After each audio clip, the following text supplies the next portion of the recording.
direct from the web, it's Billy Masters Live. And now, please welcome your host, Billy Masters.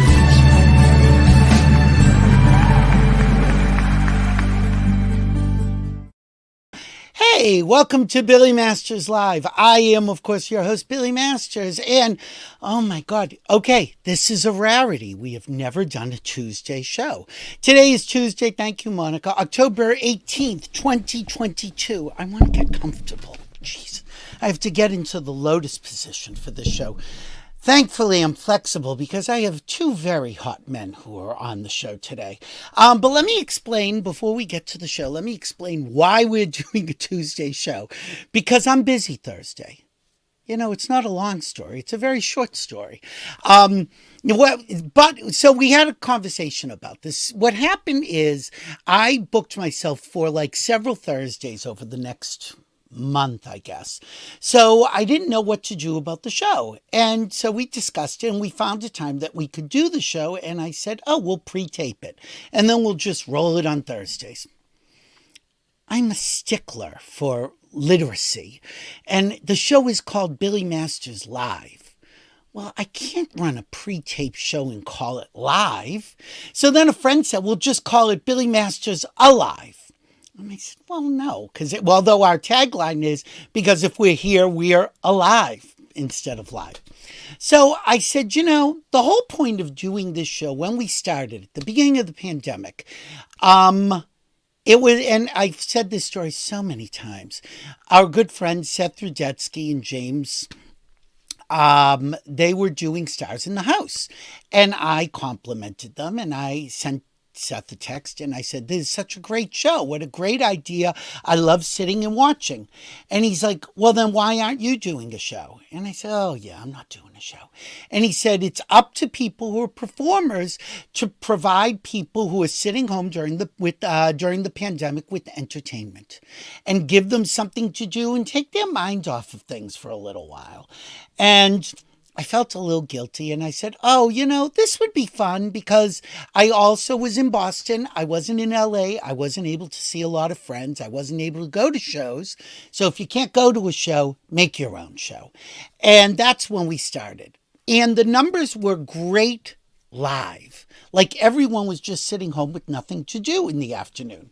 Now everyone's back at work and the shows still have like the same numbers, but people don't watch it live. They watch it on the weekend. So I decided, who cares when I do the show? Let's do it Tuesday night at 6 o'clock. I can't even say it's Billy Masters prime time because like 6 o'clock, I'm barely conscious. Although my parents have already eaten and they're ready for bed because they're old. But not me and not my two guests. So I love these two guys because they're talented separately. We're going to see how talented they are together. They're going to give us a little demonstration later. It's all very... See, now, if this were Billy After Dark, what a show we'd have. You have seen Nicolas King on this show because we have featured him in performance with Marilyn May down in Florida last year over the holidays. And you have seen Seth Sikes kind of a little bit on this show when I had Jason Dotley on because we had shown some video that Jason had directed, I believe. But I'm going to give you a little glimpse of the two of them in action together. So there's not a lot of video of them together that we could show on the air. But this is just give you a taste. This is the right one, right, Monica? Okay, go. Who should care if the sun is the fall in the sea? Who cares about a thing that feels it younger? As long as you have got a kiss that conquers. Why should I care? Life is one long jubilee. As long as I care for you, and you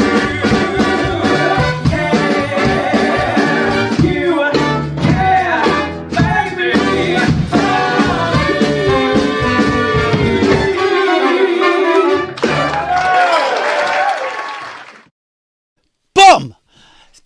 please, for Seth Sikes and Nicolas King. Hey, guys. Hello.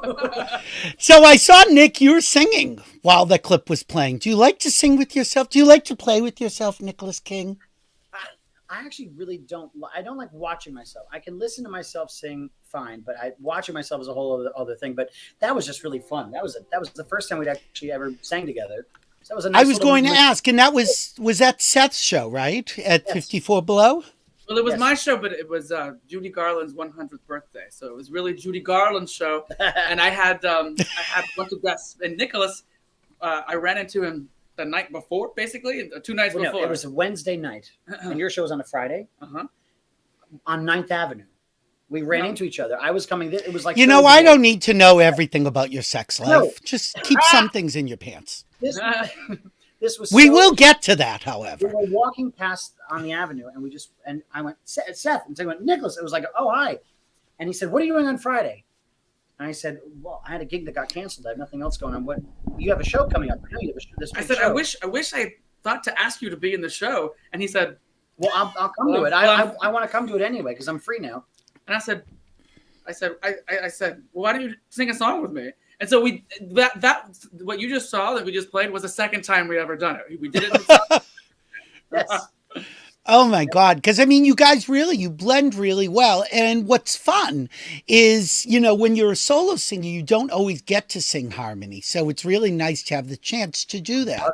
It's so much fun. It's fun. Really, really I fun. make him do it more often because he's more musical than I am, so he picks it up faster. But We've talked about this on the show. I remember when we did a tribute to Mary Wilson, and we had a lot of singers on who we discussed that singing background and singing harmony is actually harder than singing lead because everyone knows the tune, but finding those harmonies is really tough work. Well, it's the harmonies, but it's also phrasing. So you can't just Right. harmonize for the sake of harmonizing. You have to know who's on melody. When are they going to, when are they going to switch notes? When are they going to change vowels? Like, you have to really pay attention. Breathe. To know when they're coming in and coming out and stuff. So it's fun. And I think that we kind of do that rather innately. It's actually quite easy to do. Well, I was just going to say, I never thought about that. Maybe it is innate. or just that you're bearing all the brunt of it. I'm not No, doing it's just innate. I'm So singing the melody almost all the time. it's not that. Have you done a joint show yet? No, so he did that number in my Judy Garland show, and then I did a big Barbra Streisand tribute at 54 Below about a month ago, and Nicolas was my special guest, and we did a big Barbra Streisand medley, which hasn't been posted online yet because we weren't totally satisfied with it, but so that's it. We performed together in public twice, and All right. If you don't count open mics and piano bars. oh, that's true. Yes. And now you're going to be the two belters. So the new belters, excuse me. So I've explained it in the column, and then I got to the point and say, if I have to explain what the new belters is, go look it up. But whose idea was that? His. Was it mine? Well, It was his, and I thought as soon as he said it, I laughed and I thought this is perfect. But it's kind of funny what you just said. I say it to people and they go, "Huh, what does that mean?" And I'm like, they don't Really? picture Ethel Merman saying, "Oh, look, the new belter," exactly. People should be ashamed of themselves. Well, I remember because I was mid-flight. Thank you, JetBlue free Wi-Fi. I was texting you and Ben Rimmelauer, who had booked us at the Green Room 42, which will be the place of our first show. And we were like coming up with ideas and like title. And I was like, I remember being like midair over North Carolina. And like then they texted separately going, what should we call this? I wish it was just Seth Sikes, Nicolas King. Like, we should have a title. There should be something. And we joked around with a bunch of stuff. And that one just sort of, I think, stuck. It just seemed to be appropriate. It's funny because, go ahead.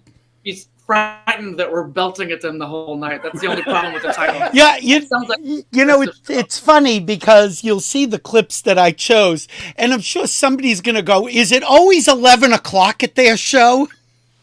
Yes, this is the problem. This is what we don't want people to we think. don't want people to think That's not that, true. and it's not going to be the case. Yeah, well, then I got no clips for you. But, so I know where Nicolas came from, so we're going to get to that. But Seth, I don't know as much about you, aside from you were at the time that I had Jason Dotley on the show. You were dating, and now you're no longer dating, but you're friendly. Yeah, I haven't talked to him in a Okay. while. Yeah. Well, okay, that's so. All right, good. I hope And he's he directed your trolley song video, I think, right? He directed 2 songs. He did the trolley song, and he did Buenos Aires, which was What's New? Fire Island. Oh, I don't think I saw that one. Well, let's just show a clip because, it features you. And since we're talking about it, this is Seth doing the trolley song in Provincetown. Buzz, buzz, buzz went the buzzer.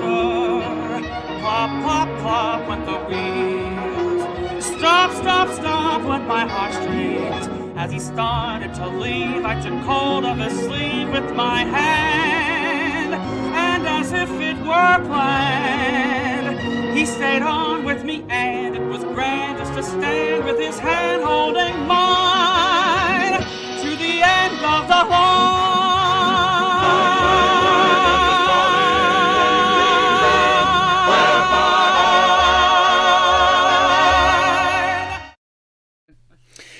There you are in Provincetown. With Bobby Weatherby. Bobby Had a Weatherby. little- I know, with Father Weatherby. Bobby. And going down Commercial Street. I mean, If I it had doesn't known- get gayer than that. No, it's pretty fucking gay, that video. If I had known you were a Provincetown person and known you would have been in the trolley with me. It was so hard to find. Oh, well, only if Nicolas were with me. He would have had to have been the one with his hand in yours, obviously. But I'm curious because I remember when you were in Provincetown with Jason and you were both doing solo shows. And I remember Jason dealing with, some of the issues that come with being high profile gays and having some baggage with him from his previous relationship. Did you have to go through any of that? And was that difficult? What with Jason? Well, Yeah. look, no breakup is ever easy. So Right. I don't know. We had a lovely time together. We had a wonderful time in Puerto Oh, Vallarta. yeah, no, I'm not asking about Jason. I'm just wondering how people, because I know some people treated him badly and they'd be pro Jason, not Jason. Were you able to stay out of all of that? I was. Good. I was not, and I didn't even really know any of that was going on until later. So Oh, okay. I guess I was very blindsided. I was very blind to a lot of things during that time. So where did you come from? Because you just kind of sprung on me. All of a sudden, I saw you everywhere. Say that last I didn't part say he spunked on me. He sprung on me. I was born in Paris, Texas, which is a small Oh. town in Northeast Texas. And I moved to New York 20 years ago to go to theater school. And I graduated from theater school, and I decided very quickly I didn't want to be an actor. Because I'm Really? Yes, I'm not a very good actor. Careful. Oh, he's already drunk. Stay drunk.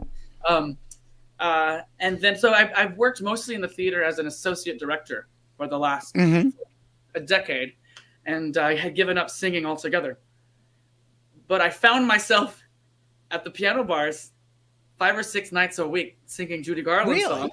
There's Judy right there, and there's Liza, Judy, and As the gays do. as the gays do, we got them.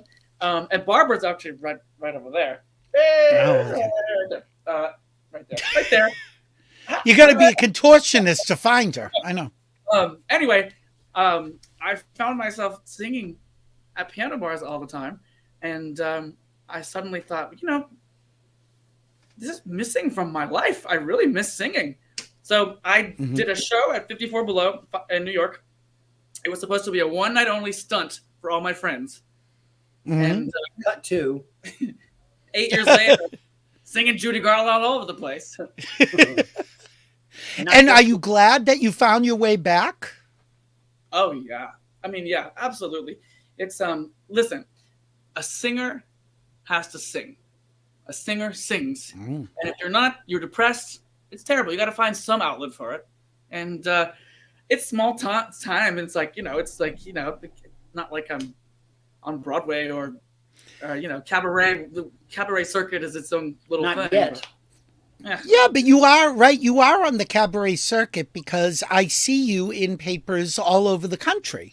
So you are making the rounds. And as a matter of fact, I know that you played Boston. You played Club Cafe last year. I missed you, but I heard from people who said that you packed the rooms, which is great.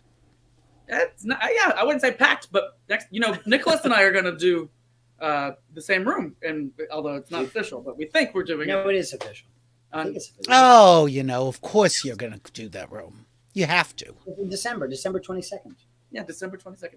12/22. Oh, well, then I'll go. All right. See, I'll get to see the show, which will be Good. great. Fabulous. And by then, So, it'll be an oiled machine. So. So now, Nicolas, you started out as a kid actor. Were you always singing, or was it acting first?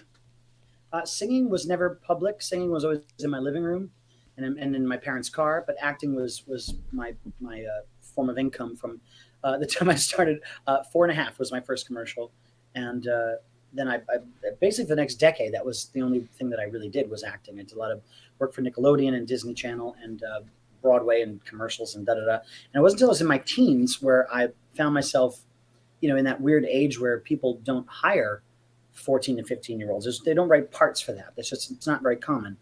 And even though I lived at home with my parents, I didn't have bills, to take care of. Right. I found myself very, very depressed thinking, well, what am I going to do? I'm not going to go, I don't want to go stock shelves at, A&P. Like I want to do something in my craft. And I thought, well, what can I do?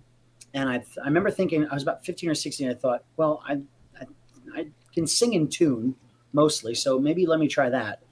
And I started this one guy who booked this little jazz quartet at a little restaurant in East Greenwich, Rhode Island. Was like, if you ever want to sing, you do 4 hours, 7 to 11, 5 hours, 4 hours, 7 to 11, and you got to sing. And we'll He wasn't a math major. No, I was homeschooled. there. Exhibit A here. But so I did that, and I thought, well, gosh, I only knew theater tunes. Are you leaving out your grandmother? Where is she? Come back. No. Before we go on, let's just show you. We have a clip. I just want to show kids what you were like as a little, very, very cute kid. Oh. And it's ironic that you don't look very different, I should just say, because you have this baby face. He's 47 years old. Peter. I'll be 47 in next August. All right, sorry, I didn't want to age you. Okay, here's a clip of you, and I don't know how old you are. I guess you'll tell me afterwards. Here we go. Why me? Yuck.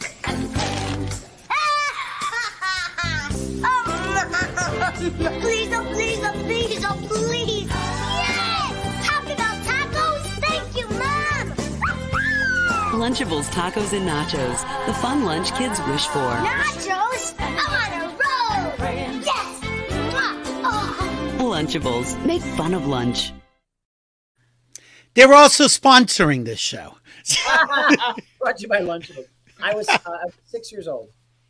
God, you were the cutest little thing. 6, and so there was a whole script to that, and none of what's in the commercial is what was on the script. So if you were doing something good. So everything that's on that commercial, I haven't told you this, and so everything that's on the commercial was improvised because we were doing the script. It was a certain thing. It was like Monday was this, Tuesday was that, Wednesday I got this terrible lunch, Thursday I got that terrible, and by Friday I finally got the lunch that I wanted. But the script was so just very basic, and finally at one point they weren't really getting what they wanted, and they just said, Nicolas, go, just react. And so everything that you're seeing there is just me just literally off the cuff, just doing whatever came to mind. And that's what ended up being the commercial. And it won. I don't know commercial world very well, but it won apparently what's it called? A golden marble or something. Oh, whatever. A golden marble. Golden marble award. It was like won an award for one of the best commercials of the year or something ridiculous like that. And it's just so funny because it was not scripted. It's completely improvised. Did you like doing commercials, or did you do many commercials? Let's start there. I loved it, but I have to tell you, I don't remember the majority. I remember that one because that was a 3-day shoot. But I did about 24 commercials in the 90s, and I think I probably have a memory of maybe about 7 of them. Everything else I look on the resume. Really, I did that, and I remember I have to ask my mom. I go, I did Papa Gino's. We did that. She goes, yes, that was in. Anyway, Got Milk. I did with that. I saw a bunch of them aren't really tucked away in the recesses of my brain, but no, that one I remember very, very, very clearly. And didn't you do, because I remember we talked about this once before, that you were in Beauty and the Beast, you were like Crack or Chip or whatever, the little Crack? teacup. Well, whatever. I don't know what you're on, but whatever the kids call it. That's the high school version. No, I was Chip the Teacup. Actually, it was the first show that I auditioned for, and I got the part. So you had to have been pretty young. How old were you with that? I was 8. Yeah, so all right. So you're saying, well, wait, does he have a song? He doesn't get a song. He has about 4 or 5 solo lines, and he does a lot of ensemble singing. But singing is not what Chip is really known for. Chip is just sort of there as sort of a prop. No, I got that. I auditioned for that at about 4:00 in the afternoon on a Tuesday, and I was living in Rhode Island. And we got in the car and we drove back to Rhode Island. And by 5:30 we were in New Haven, and the phone rang, and it was my agent, and she said, "You got the role." So it was. So how do you get a Broadway show at that age? Well, I understand that, but like 1 minute you're sitting in Rhode Island, the next minute you're on Broadway. Yeah. I mean that's the abbreviated version. No, I mean I had a wonderful agent for many years who I still am friends with, who I adore, Nancy Carson. She was the agent to the kids, and she has kids in every show that has kids. I mean, Nancy Carson is the kids agent, and I got with her when I was about 6. She got me that commercial, and I remember it was one of those things where she said, I think my grandmother called and said, "Well, you got to see my nephew. You got to see my grandmother." And she said, your grandmother's nephew. Okay. Yeah, I don't want nephew. And Nancy went, "Okay, send a tape." And my grandmother said, "No, you need to see him in person," because my grandmother's a little pushy. Wow. She's a little pushy like that, in a good way, in that sense. And made an appointment, and we got to. I remember it so specifically. And I haven't told you this, but I got to do to the office, and. All right, sing something. And I went into Liza Minnelli's version of Some People. And God. What do you mean you're getting 88 cents out of me? Like, I did the whole thing. And Nancy looked at me like, I remember her face being like, okay, all right. So when can we start sending you out on auditions? And that's it. She signed me, and that was it. Nancy got me, I don't know, over a dozen commercials and 3 Broadway shows and workshops and TV spots, and Nancy was. So you didn't have a stage mother; you had a stage grandmother. Yes, my mother, you wouldn't even know if she was in the room. Actually, my mother and father are so not show business. I'll tell you how that when I was doing 1,000 Clowns with Tom Selleck, we were on the road. They needed a wrangler, and they couldn't get a. They hired my mother, and they called and said, "Would you come and wrangle Nicolas? Like we can't get someone off the road." And my mom goes, "Wait a minute. You want to pay me to take care of my own kid?"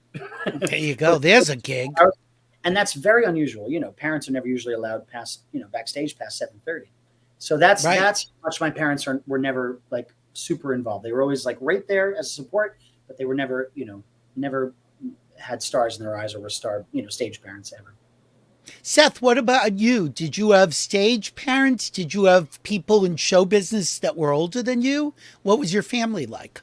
Not at all. My dad's a baseball coach. My mom is not musical. My grandmother, though, my ninny, she played the piano in Texas. Ninny, she played piano at church, and actually one of the reasons why I did my show and started singing again was she said she's Southern Baptist, and she said, "Seth, if you don't use your voice, God's going to take it away." And I thought, my God, isn't that love that? Like, all right.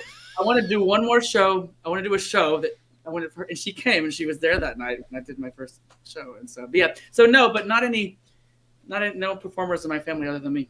His grandmother was quite a famous singer, though, a well-known singer. Yeah. What was her name, Nick? Angela Bakari, and she's still with us, and she's probably even watching right now. I don't knowing her. Hi, Angela. Hi. He had a ninny. I have a nanny. A ninny. Oh. Hey, Ninny. Well, you're Italian. Yeah, well, it should be nonna, but we're American. But, I know. No, my grandmother was is fabulous singer, but back in the day, she was the girl singer who used to open for all the comics. So she was in the Playboy circuit and in the Catskill circuit in Las Vegas, opening for Rodney Dangerfield and Don Rickles and Bill Cosby and Henny Youngman and all those guys. So she's got, Billy, she'd be a great person on your show because she's got stories up the wazoo. You'd kill 4 hours easily with her. So I'm guessing because of that, you both have been around older people. You revere the style. So it's one of the reasons why you're, I said in the column that you're both kind of like throwbacks, more than belters, more of the crooner kind of the cool. It's very hip right now what you're doing. There you go. You would never have thought. I thought we were broken hip, but apparently we're just hip. No, those are people that you've performed with. So we'll get to that. We'll get to them. Nobody has broken a limb. I will say that. Nobody connected to this show. Not yet. But it's not something that younger people are really like drawn to in the past. Right now, it's very cool. What drew you to this music, Seth? Oh man, well, I mean, I don't know. When I was aside from being gay, which helps. Well, there is that. But no, when I was a little boy, I had my aunt had a VHS tape of Judy Garland in Summer Stock, which I was completely obsessed with this movie. It's my favorite movie, and it's Gene Kelly and Judy Garland. That number with the newspaper. Oh, fabulous! Come on, it's just wonderful. And she's, I don't know, for some people, it's just when you see her, it's the be all and end all, and it always was for me. And then at the same time, my aunt, who has good taste, had Liza, a VHS of Liza at Radio City, and that's that picture right there. Is from that, and I was watching Liza. I'm probably 6 or 7 years old, watching Liza at Carnegie Hall, completely obsessed. And then one day, Radio City, and then one day, when I put together that they were related, my little gay brain exploded. Oh, you didn't know that? Oh my God! I still haven't gotten over it. But no, I would be the kid. Well, on the playground, walking around singing, "I got rhythm, I got." Like, we're weird. We're weird, Seth. And of course, now you're with Nicolas, who gets Liza Minnelli on the phone. I know. No, but wait a minute though, because this is interesting. So we became friends, and then we quickly realized that we had a very similar experience with that. I was obsessed with Barney when I was like 2 and 3. Barney the Purple Dinosaur. Yes, and my parents, as one is, my parents sent away for a PBS video from them, and as a free gift, the gift was Liza at Radio City, the VHS. So wow! We put that on, the same video that hooked him.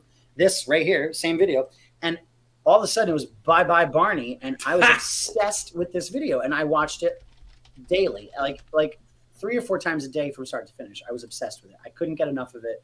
I used to say, "Mama, put on Liza with the Red Ladies," because they had the red sequins Susan Stroman outfits. Yep. See the Red Ladies. Like I was obsessed with it.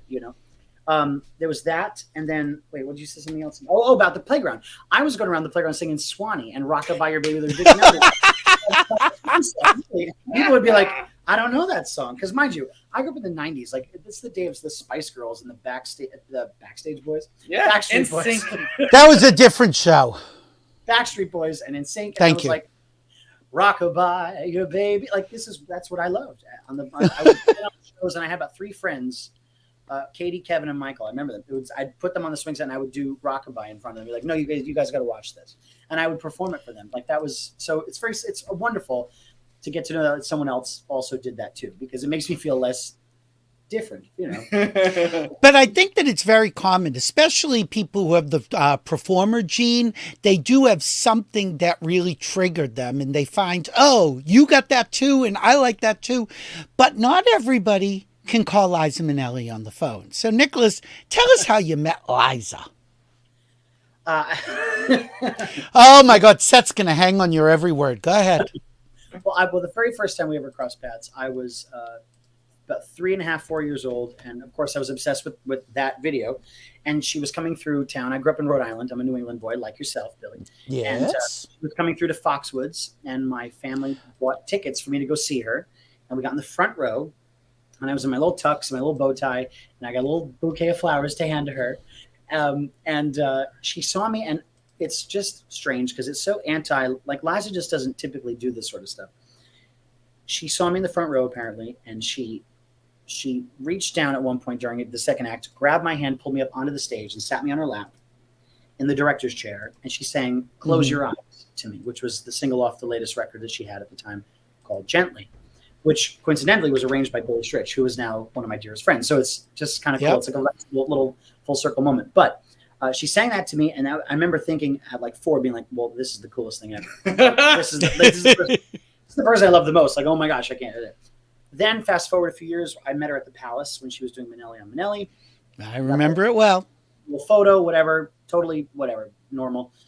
Then cut to opening night of 1,000 Clowns, and Herb Gardner, who had written 1,000 Clowns, did the artwork for Flora the Red Menace. So he knew Liza since she was 17. Tom Selleck, who was in my show, knew Liza, whatever. So together they conspired, and they brought Liza as my opening night gift. So when I come off from the curtain call, on opening night, the curtain comes down, I'm sweating, I got my clothes, and I jump up the stairs up to my dressing room, and I open up the door, and there standing in my dressing room is Liza Minnelli. And I'm just, what do you do? I'm 9 years old, and I'm just losing my mind thinking, what? And she said, "Hi, baby, I'm your surprise." And gave me a big hug. And it was wonderful. And then it was a wonderful night. I thought, well, nothing could ever get better than that. Cut to about a month later, it was a Michael Jackson 30th anniversary concert special produced by David Guest, right? Yep. And at Madison Square Garden? Yes, at Madison Yep. Garden. And I was in the hallway because my friend Billy Gilman was performing on it. And she comes down We'll the talk hallway, about Billy. and she sees me, and she goes, "Nicolas, hi, baby," and hugs me. And I thought, she knows my name. That's the coolest. And so I'm going to fast forward. Long story short, my grandmother, through many series of events, becomes her vocal coach. And because of Angela becoming Liza's vocal coach and getting her back into vocal shape, she got her back for Liza's back. And you listen to that recording, and she's hitting notes that she hadn't hit since Radio City. And she just sounded great. She looked great. She was in great shape. She was healthy. She was happy. And that's when we got to know each other a lot more. And I remember one day during that time, she called, and I was home. It was like 11 o'clock at night. And the phone that the landline rang, and my father picked up, and it was, "Hi, is Nicolas there?" And my father goes, "Yes, who's calling?" "This is Liza." And Dad goes, "Okay." "Well, just one second, Nicolas, it's Liza." And I feel like, "Hi." Just, "Baby, what are you doing in a couple weeks?" "I'm going on the road. I need an opening act. Do you want to be my opening act?" Had she heard you sing at that point? Yes. So Okay. I was like 11 or 12, and I didn't know what an opening act was.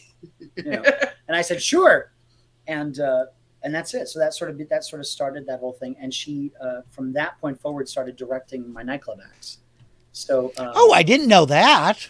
So I was doing a show at the time that closed called Hollywood Arms by Carol Burnett, and the show had closed, and I just a little down about it, like, oh, I'm out of a job, And I remember going over her house and just kind of being all bummed out. And she's like, "Well, what's the matter?" I said, "Well, the show's closed. I have nothing to do. What am I?" I'm 12 and I'm all dramatic, like, "Oh, my life's ending." And she says, "Well, honey, you got to do a nightclub act." And I said, That's it. "A nightclub act?" I don't know what that is. And so we sat together on her bed, her big California king-size bed, with a pad and a pen, and we started coming up with ideas about what to do for a nightclub act. And so we got to do this song, we'll do this song, we'll do that. And she directed and built a show for me. And from that point forward till maybe about 10 or 11 years later, she directed every nightclub act, cabaret act, whatever you want to call it, from that point forward. And there's a photo of the two. And we're wearing the same shirt, which is weird. I don't understand that. I thought you were both bowling. See, that's how I go. I'm thinking, oh my God, he brought Liza to the lanes. Look at that. We were doing Sideshow, I think. That's what that is. Well, I thought it was better than this photo. Oh, that's which is not a great photo, but you're laughing, so it's kind of fun. God. Well, well, we got a crack research department over here at Billy Masters Live. So, Seth, can you top that, Seth? Please, no. Well, you could. You can. No, who could? I mean, that's a dream childhood right there. It's just amazing. I got to meet her a couple times, but I was tongue-tied and starstruck, and never really got to have a real conversation with her. But I got to see her perform, you know, about 4 or 5 times in concert, and there's nothing like it. Nothing like, it's like her. It's interesting because, again, talk about how we all have similar experiences. I had started out when I was, I guess, high school, obsessed with Joan Rivers. I used to send her notes. I used to send her jokes, and she would always write back. And when she would talk, your jokes? she did actually, and which again, that there's nothing better than when I'm a performer as well, but there's nothing like one of your idols using one of your jokes. And I would watch The Tonight Show when she hosted, and it would say where she was going to be. So I would always call every venue, and I'd leave a message saying, tell Joan Rivers that Billy Masters called and wished her a good night. And she must be saying, well, who the hell is this Billy Masters? Why is he always calling? So she was playing the Cape Cod Melody Tent in Hyannis, lovely downtown Hyannis, and it was sold out because this was at her peak. And I had left a message like I always did.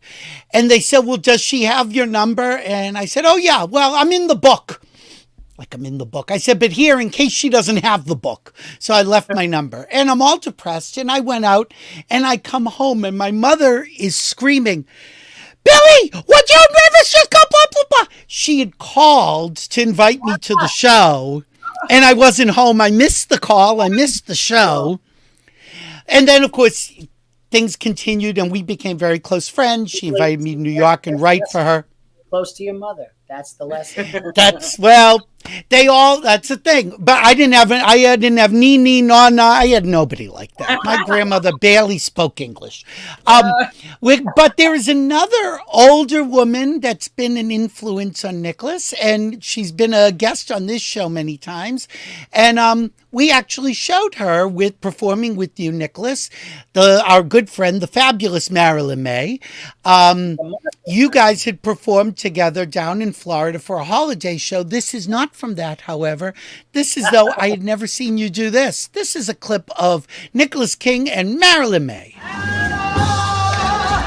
towering feeling, just to know somehow you are near. You know that so overpowering feeling. And any second you might suddenly appear.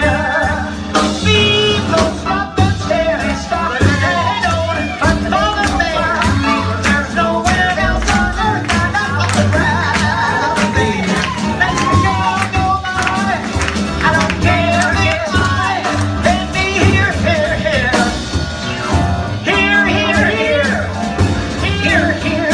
Oh yeah, you know what? The street. Where you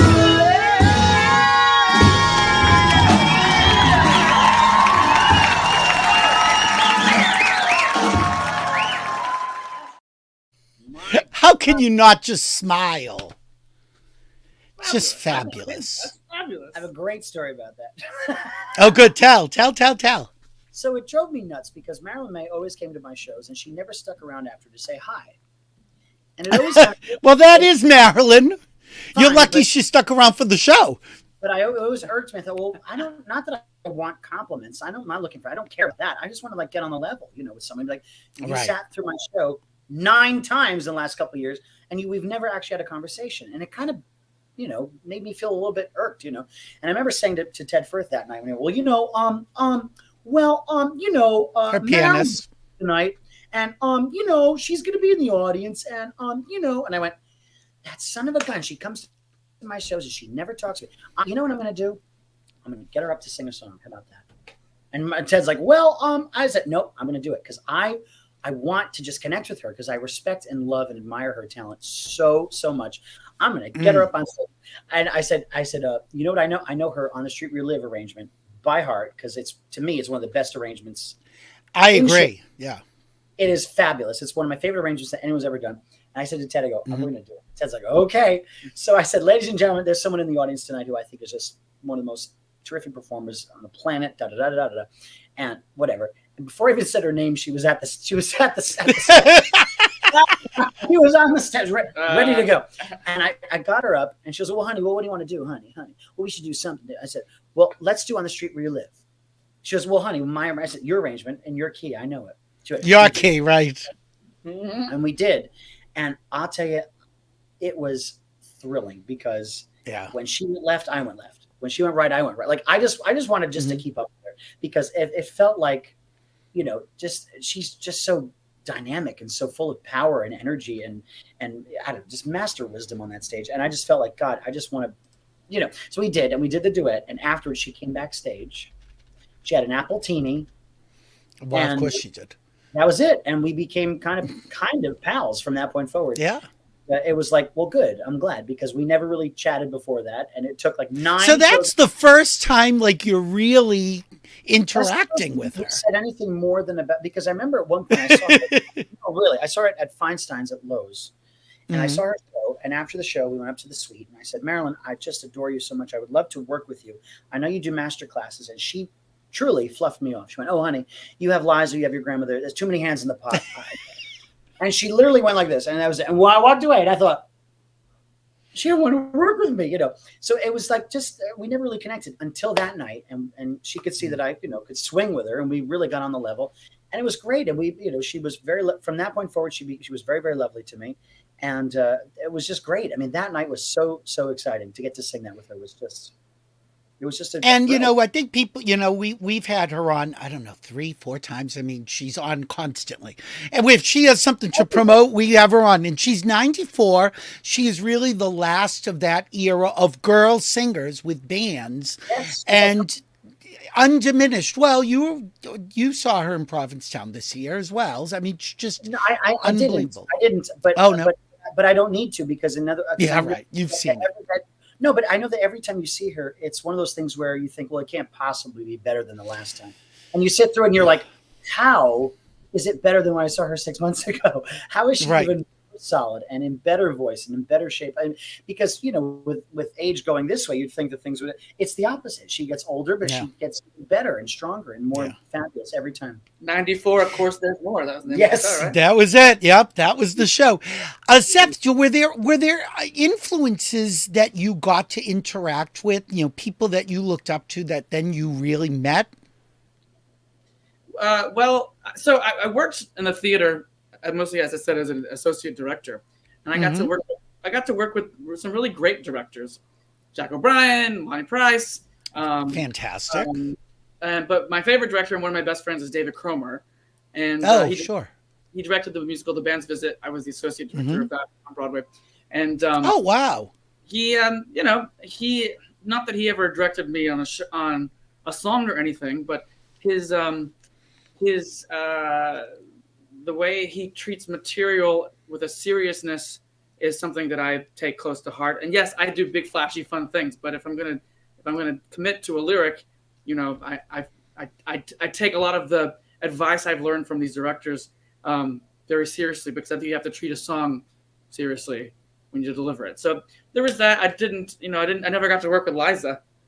No, but you're also very close to another theatrical stalwart. Steve? Yes. Yeah, I was very close with Steve Sondheim for many years. That's amazing. But hello. Well, for God's sakes, you buried the lead. Let me just pick that name up that's been dropped so casually. But we didn't have a musical relationship. We had a friendship. I mean, we talked. Okay, we're getting into sex life. Okay, good. No, it wasn't a sexual relationship either. But oh, damn, so close. I made a couple of Sondheim music videos during the pandemic, and he did get to see them and seemed to appreciate them. So that was cool. That's great. Do you do any Sondheim material? I do. Yeah, I did I tend to do songs of women. I do tributes to divas. So I did a Judy Garland tribute, then I did a Liza tribute, and then I did a Bernadette Peters tribute, and the Bernadette. And the Bernadette. That's my favorite show, the Bernadette show. I only did it once. It was so good. But there's a lot of Sondheim in that, obviously, because Bernadette sings a lot of Sondheim. Did you meet Bernadette? My very first job in New York was selling programs at Gypsy, starring Bernadette Peters. So I met her many times, and she's the best. So, of the people around now, would that be your dream person to sing with? Yeah, I mean, I just did a Barbara Streisand concert. Oh yeah, well, why not shoot for the stars? Go ahead, No, put it out there. I have to say, I would rather sing with Bernadette than. Real? Now that's very interesting. Why is that? I mean, maybe you'd like your mic to be on. That would be a good thing. But, Well, first of all, because I've loved Bernadette for more of my life than I didn't really know much about Streisand until recently. And how dare you? I know Nicolas taught me a lot. Actually, he helped me a lot when I was going. Well, we'll get to that. But no, honestly, like it's in all seriousness, working on building an act with Nicolas it does feel a little bit like, he put together acts with Liza Minnelli, and Liza learned from her mother, and her right. and there is a lineage of this, of Fred course. Ebb, so I get to work with this Kate one. Thompson and Roger Edens. And... Well, in burlesque, I mean, don't forget, her mother was out of burlesque. So, I mean, that is a long history. And don't you think that, again, you were talking about working with directors, that a cabaret show is really, because it's so intimate, you are telling stories. You're much more exposed in a cabaret show, I think, than you are in a big concert or even a stage show. Yes, and when I didn't quite, I wasn't specific enough. When I worked on musicals, when I wanted to be a director of musicals, what I was interested in was the structure of a show, and so I think that one of the things I'm good at is structuring an act and treating it like you're writing a musical. And so my shows tend to have a beginning, middle, and end, and I learned a lot of that through the directors I worked on, and my best friend Glenn Kelly is a big Broadway arranger, and he thinks this way too. So yeah, it's just funny because for a decade or so I was not a singer, but I think I've taken all of these things from the other areas of show business that I've learned and put them into my act. And I'll never be as great of a singer as Nicolas. I'll never even be close to in his range. I mean, just like it's unbelievable. But I can structure an act, and I can sell a song. Yeah. I'm curious. So now let's flip this around. Nicolas, what quality does Seth have that you most admire, that you wish you had? Seth has a great attention to detail that I don't know that I think I know. I tend to be a little bit more emotion driven. So when I think about something, I think about what feels right and what, I feel like I go that way. Whereas Seth looks at things from a bit of a director's point of view. So he looks at something from, I don't know how to describe it, except I think it's a little more cerebral when Seth makes a choice. And it's less really emotional. Well, it's less emotional, more like, well, what makes more sense from beginning to end? Whereas I'll be like, oh, well, let's do this because it feels right. And what's really cool about putting our show together is that when one of us has an idea and we think about it, and if it doesn't really feel right, it's, Seth will bring up a point and go, well, no, that doesn't make sense because of da, da, da, da, da. And I'll go, oh yeah, that's true. Yeah, you're right, actually. So I think but how about that, but maybe just a little bit more like this. Yeah, how about that, but let's tweak it. Yeah, but he looks at things from such a broader perspective, because I think he looks at things a little bit objectively from, he uses more, cerebral perspectives than I do.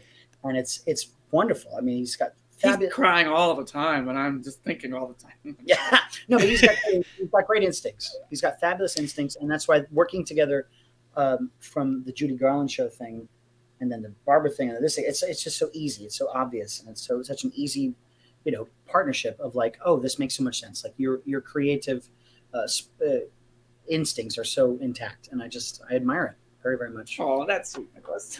And let's flip it around. Seth, what is it that Nicolas has that you admire, that you say, oh, damn, I wish I had that?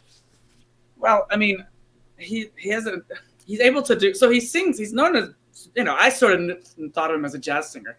I knew he'd been in some Broadway shows, but he really has a great agility, his vocally. He can sing pop. He can sing. We were just honestly, like, I can't sing a pop song and sell it. It sounds ridiculous. Like I disagree. Well, it's true. That's the way I feel, or at least I can't connect. Well, because it's more of a legit voice. I understand, but it's also a style that you can learn. Not me, but also, I mean, his musicality is incredible. Like his he'll be humming. The scatting is one thing, which is like something I would never attempt to try. But then like he'll be playing a recording and he'll be singing along the melody line that the trumpet's doing, and then the violins that he sings. His musicality is way higher than mine. I'm gonna get him to scat at some point. It's gonna happen. Oh, It's gonna happen. see, there you go. Well, Seth, speaking of which, you mentioned that you're more inspired by women. And are there any men that inspire you that you think to yourself, oh, my God, I love that person, either their material or their voice? Who do you look up to? None. None. I mean, I like no, there's no like Broadway like male type. No, I mean I love Nicolas singing. Yeah, but he's that. All right, well, we'll go back to, since I have another clip here, let's go because, we've got you singing Judy. We might as well show one more clip of you as Judy, not as Judy, but singing another Judy. But although I bet if you could, you would. No, hold on. You'll never get me in a dress. Oh my God, a challenge. I love it. I gotta All tell right, you, though, hold on. Some of the venues I go play ahead. in Puerto Vallarta, they say, they give me the 6 o'clock slot, and I'm like, please give me an 8 o'clock slot. And they say, if you just did it in a dress, you'd sell out. And we give you the 8 o'clock slot. And I'm like, I'm not a drag queen. Yeah, I have found that's it. It's something, we didn't, before I show the clip, it's something that's very hard. That gay men, it's very difficult to get the gay audience in, that the gay audience will go for the drag queens or the female performers. But for other men, it's very difficult, I have found. I'm surprised. Well, some of them really, really don't like it, what I do, and then some of them really kiss me. Oh, They're jealous. They're some of those queens are so, and I get it because as soon as somebody's doing a Judy Garland show, we just lost Mexico. They're all out. I totally get it. If I heard some kid was doing a Judy or Liza show, I would be like, I'm not going to go see that. But when you come and you see what it is, I don't think it's what you expect. Well, that was my experience. Because I had never seen him before June. Before this. Oh, really? Is that true? Oh. I knew of Seth Sikes. He was this mythical person who did these shows about these women and whatever. And I saw the Judy Garland thing. And then I saw the Liza show. I went, really? He's doing that? I see another person do that. I thought, oh God, who? And it didn't hit me as, oh, I should go see that until I went and sat there. And I'm telling you, Billy, my jaw sat on my lap for 65 minutes. I was so impressed and so taken. No, I was so taken. I've already told him this. Close your ears. I was so blown away with what he did with the material because he treats it and respects it the way it's supposed to be done. He knows upon whose shoulders he's standing. He does not try to be anybody. He is himself. He honors the material. It's just perfect. So for any naysayers who don't think that the materials are, I say whatever, fine, but you got to see it in person. It's just it blew me away. It blew me away. I became a fan within about 9 seconds. Really. Well, let's show another clip of him singing. Here he is again, singing a Judy Garland song.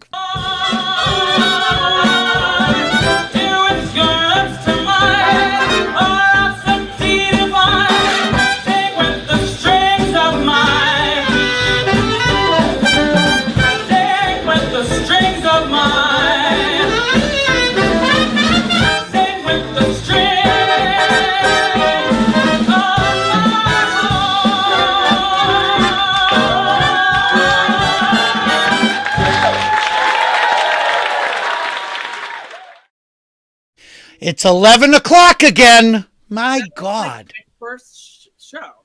They're like, I can't. Oh, really? No, I can't stand it. It's so young. It's shrill. Oh, it's shut up. Whatever. It's so much. Yeah, but one of the things that I liked about that show is the energy. It is that exuberance, like your body cannot contain the excitement. I mean, it's something that performers see and go, wait, that's something. Yes, could it be harnessed? In a harness. Yes. That may be, that's how you get the guys in. Seth in a harness. Yeah, well, listen, that's how, my Little leather never hurt.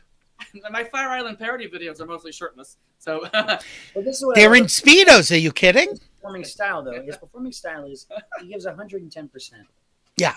at everything that he does. And as an audience member, who also is a singer, I sit and go, "Oh God, this is it." No, it's not. No, I don't think it's much. I think it's right where it needs to be, and I think it's fantastic. And that's another thing that I appreciate, that I like. We've got only a few more minutes because Nicolas has another engagement, and I got a life. I got things to do. But if you have any questions, feel free, type them in. I have a question because, Nicolas, we've had Billy Gilman on the show before, and you mentioned him earlier. So, and he's in Rhode Island now. Did he grow up in Rhode Island? He's born and raised in Richmond, Rhode Island, and he came to my grandmother for voice lessons when he was 8.5. I was 5. Oh, my God. We were coming home from school one day, and my grandmother going, "Oh, God, this boy Billy just showed up to me. You got to hear his voice." I'll do her impression. "Oh, my God, my darling, you got to hear this kid. His name is Billy. He's so fantastic. His voice is unbelievable. It's over the top." So she puts on a little tape, cassette, whatever, of him singing some Pam Tillis song. And we all just went, "What is that voice?" I mean, this kid's 8.5 and sings like he's seen some stuff. Like he's been through the ringer. Yeah. And this kid just had the soul of this, It was so fantastic. And she became his vocal coach. She shopped him around to some record labels. And when he was, I think, maybe 9, she signed him to Sony. And he had a huge record out that went platinum, double platinum, triple platinum, whatever. He was nominated for a Grammy. He lost to Johnny Cash, who had just passed away.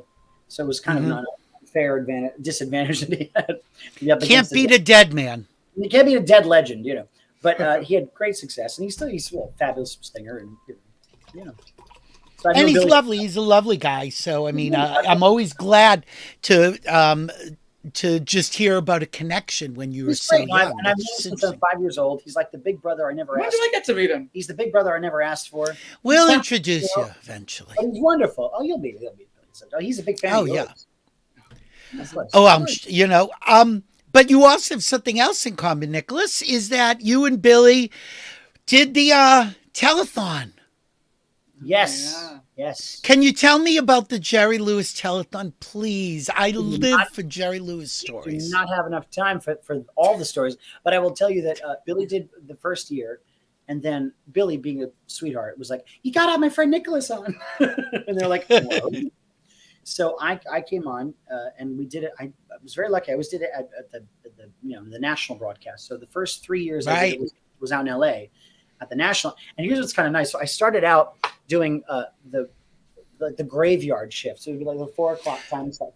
The 4 a.m. in LA, which would be like 7 a.m. here. Right. It was the graveyard shift. And then little by little. There's that math. There's the math again. Look at me. Poster child. I did it for 9 consecutive years, and finally by the 9th year, I had worked myself up, and I gained better traction and And by the last year that we did it, I was at the 10 p.m. slot on the West. Oh wow, great! So that was when Jerry was still hosting, because Jerry only hosted the first 4 hours, then he went to bed. And he'd come back for the last. Then it would be Jan Carl and Mary Hart and people like that. My sweetheart, I love her. She's my love Jan. Jan Carl, Tom Bergeron, and all Ace Young and all these great people. They would do all the night, and that's when I was always on. And then finally by the end of the show, not only did I get one song, but they gave me 7 minutes, so I got to do 2 songs, and I got to talk with Jerry and the whole thing. But Jerry was such a sweet man to me and to my family and to Billy and to all of us. I mean, everybody knows all the crazy Jerry stories, but, he was so kind and so supportive to me. I remember we bonded over Al Jolson because we had dinner one night and he said, "Come over here." I sat next to him and went, "Who do you listen to?" I said, "Well, I listen to Judy Garland and I listen to Al Jolson and Liza Minnelli and Bobby Darin and Jack Jones." He went, "All right, sing your best Al Jolson." Seth, those are male singers. I'm just telling you. Yeah, that's true. So they're good ones. So I go into they are good. My baby with a and he told me that he goes, that was the song that got me my first job. I said, "No, what do you mean?" He goes, he used to pantomime, Jerry, with his father used to come up with like a piano, and they put like a phonograph on, and Jerry would go into all these like little restaurants in New Jersey, and he would pantomime to the singers of the day with faces, and I showed you the video, and with like the hat on, the faces, and do it, but pantomime in a silly way. But that's how he got his start, was doing pantomiming to old Al Jolson records. So wow, I didn't know that. So when he found out that I loved Al Jolson, it was almost like oh wow, you're a weird child. Again, a thing that you clicked. Yeah, we clicked over Jolson. And he said to me, he goes, next year you're going to do a Jolson medley. I said, okay. So I told Liza, I said, well, all right, Jerry wants me to do this Jolson medley. As one does. Seth, did you pick up that name? So I called Liza. I'm looking at Liza right behind me and listening. Nicolas, this is fantastic.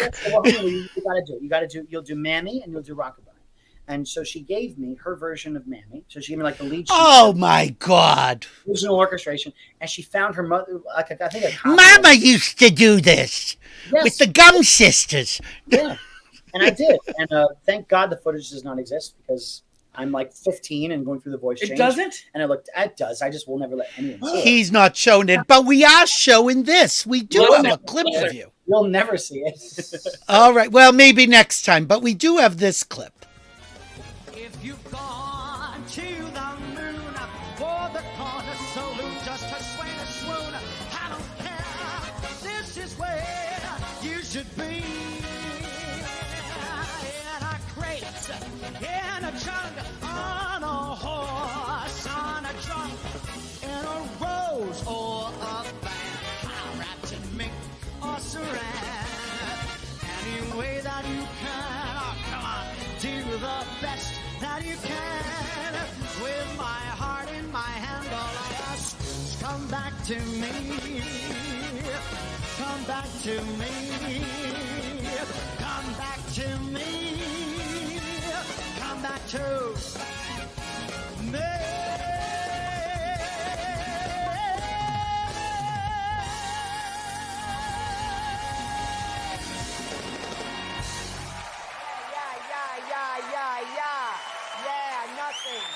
Nothing. Nicolas King, ladies and gentlemen. Wonderful. Terrific. Yes. Such a great clip. But And you know, Nicholas, the reason I picked that song is because you and I were sitting at Simply Barbara this summer when she did All the Voices Singing Come Back to Me. Yes, that's right. That's right. And that piano player who you're seeing there is Dave Lowe. Yes. And Dave Lowe will be playing for Seth and I when we do our gig at Gatsby's in Las Vegas on... Look, we brought it full circle. It's a full circle. Guys, this has been so much fun. I could be talking to you all day because I've got so many other clips we didn't get to. But tell people your websites. Nicholas, what is your website? It's the Nicholas King or something? What is it? NicholasKing.com, Nicholas with no H. Yes, Nicholas with no H. Seth, what's your website? SethSikes.net. Oh, geez, we got to help him. I'm not. We'll help him. It's fine.